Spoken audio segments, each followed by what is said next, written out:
sa lokal ng Payatas, distrito ng Quezon City, ay malugod na bumabati sa kapatid na Eduardo V. Manalo, pinakamamahal po naming tagapamahalang pangkalahatan, sa pagsapit po ng inyong kaarawan.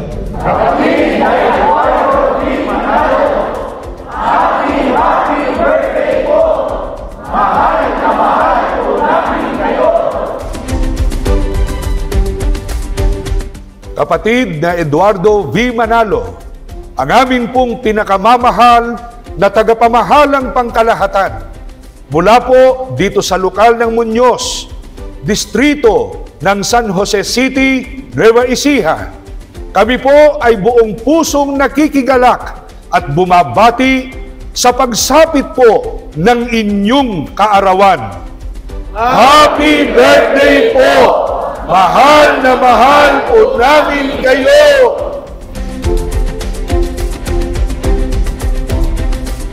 Kapatid ni Eduardo V. Manalo, ang aming tagapamahalang pangkalahatan, mula po dito sa lokal ng Tandasora, distrito ng Sentral, mula po sa aming puso, nais po namin bumati sa inyo ng Happy Birthday!